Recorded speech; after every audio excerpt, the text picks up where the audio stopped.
gente, tudo bem com vocês? Como vocês estão? Pra quem não me conhece, meu nome é Sara, se você é novo no canal, seja bem-vindo. Hoje, gente, lembra daquela, eu não sei se vocês conhecem, aquela geladeirinha pequenininha que é mini, que todo mundo agora que virou febre na internet, gente. Tem gente comprando aquelas bolinhas lá que abre, é mini brand, eu não sei, eu pronuncio assim, eu não sei vocês. Mas aí, gente, muita gente tá comprando, tem raro, tem comum, tem um monte de coisa. E aí, hoje eu fiz de papel, gente, ficou mais ou menos, mas pelo menos eu fiz, vou mostrar pra vocês. Gente, então, já que eu não sou profissional, eu não sou desenhista, eu fiz assim, ó, as bolas. Não sei se vocês estão conseguindo ver por causa do efeito.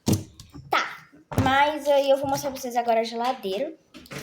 Eu fiz ela assim, aqui, né, a parte de cima. Aí agora eu vou mostrar a parte de baixo. Peraí, a parte de baixo tem a pazinha. Aqui tem a pazinha pra pôr o gelo aqui e pegar o gelo, né? É isso. Então eu vou abrir a bolinha de vocês e vou armar a geladeira.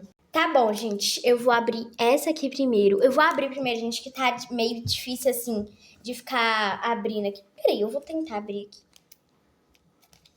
aqui. Ai, eu santa paciência. Gente, eu vou pausar aqui, porque senão vai ficar grande. Depois de muito sacrifício, eu consegui abrir, né?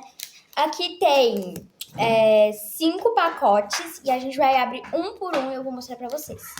Gente, eu vou abrir aqui esse primeiro pacote. Não, acho que eu vou abrir esse aqui primeiro. Deixa eu abrir. Vamos ver o que é, né? A gente já pôr na nossa mini geladeira.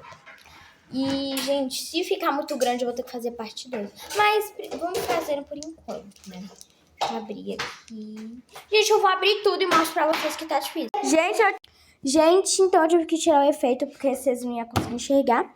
Vê esse bichinho aqui, acho que é tipo iogurte. Veio uma calda de chocolate, só que mini. Veio outro tipo iogurte, só que de baunilha. A gente tá desfocando. Aí, veio um KFC, um latado e uma garrafa de água. Eu vou pôr na nossa geladeira. Gente, ficou assim, ó. Eu coloquei nessa parte da geladeira. Lembrando, gente, eu não sou desenhista. Gente, eu vou marcar aqui no nosso manual de instrução que os que a gente conseguiu. Gente, eu vou ter que marcar esse aqui. Aí eu vou vendo aqui e acho que esses dois aqui. Gente, olha, eu vou ter que fazer parte 2, então tchau, eu mostro pra vocês depois.